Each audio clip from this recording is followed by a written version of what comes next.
Well, hey, here we are again for Nonprofit Spotlight with my friend Lynn Pischke, who is the Executive Director of Cancer Services of Eastern North Carolina. She has been involved with this organization from its inception.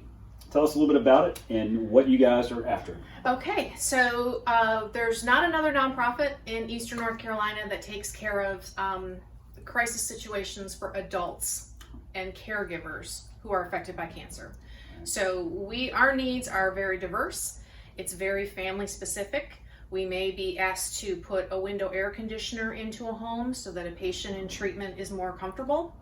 We may be asked to provide Uber transportation for a patient who isn't on the bus line and can't get to their office visit. They may need utility or rent assistance. They may need food or gas card. They may need a wig. A lot of insurances don't cover the cost of a wig, and for many patients with cancer who can't work any longer because they're immunocompromised, they can't afford a wig. And that's something easy that we can do for them that makes the quality of their life much better while they're in this battle. So you provide a variety of services for people dealing with cancer. Yes, and on our website there's over 65 resources. Really? So if someone wanted to just go to our website at cancerservicesofeasternnc.org, they can look up all of the different resources. They're organized by category. So if you need financial support, that's in one section, and emotional support is in another section. So do you serve patients strictly in Pitt County, or is it broader than that? No, it is broader. We have helped patients in Ahoskie, in Jacksonville. If they're east of 95, we're considered Eastern North Carolina, and that's part of our territory. So we have great relationships with the local healthcare providers, as well as Carolina East and New Bern, and also Wilson Medical Center. That's terrific. What are your goals? What do you want to see happen? You know, we've just been in operation. We've been together for 8 years, okay, but we've only been in operation for 2. So we're still trying to get the word out about what we do. There's no shortage of patients with need. Right.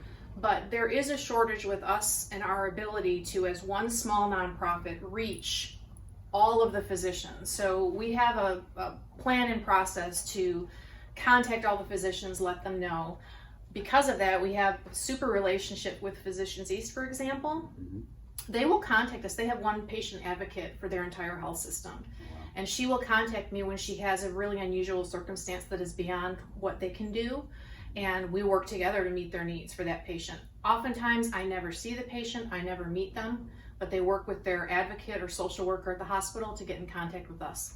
And they're able to tap into your resources. Absolutely. So one of the things I love about Lynn is that she is right here in our office. You may not know this, but we have an office on the corner of 14th and Evans Street, where there's 9 different nonprofits here, and Cancer Services is one of those 9. And she has a pretty cool space here. Lynn, show us a little bit about what you have. It's pretty amazing. This is our office. So it's a little messy right now, but you know, it's messy means creative and good energy, right? So I'm not going to be too critical of that. But this is our Cancer Services office. And then this way is our conference room.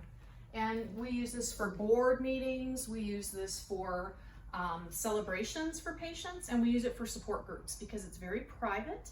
We are in the process right now of putting together a bereavement group, and they'll be able to attend virtually online or in person. And so this space is perfect for that kind of need. We have a little kitchenette over here so we can have refreshments, and it's been an ideal space for us. This is our food pantry. Wow. And patients can use our food pantry up to once a week for non-perishable pantry items. We have a partnership with No Thanks Needed, which is a fantastic nonprofit. They keep us stocked. We're a little low right now because they haven't been visiting as often because of our current situation with COVID, but we definitely have enough to take care of patients' needs. And we have people who come every week, and they really depend on this to keep the food on their table, especially if they're not working because they're in treatment. It's been a strange season for all of us. You guys are working in the healthcare world, and so I'm sure COVID and all this happens affected what you guys are trying to do. How Absolutely. Is that a reality for you? We've definitely seen an increase in patients and families that need support. Caregivers are especially isolated right now because they can't take the risk of attending a support group, for example, and bringing home a bug to their loved one who has cancer. Right. So we've had to be more active in expanding our range of services as far as delivering food if they're not able to come here, or maybe they just are in treatment and are afraid to come here and they're safer at home. We make sure everything is sanitized and bagged and we deliver it to them as long as they're local. That's right. So along those lines, tell us what we can do. How can people help you? What do you need? They can always, they can make a donation to us on our website, which again is cancerservicesofeasternnc.org. Right. They can call me at 252-561-5351 to see what our current greatest need is, because they do tend to change a little bit. You can sponsor a gift card for $25 from Food Lion and mail it right to our P.O. box if you wanted to, or purchase it online on the website. Okay. Gas cards are something that a lot of patients are really needing and requesting.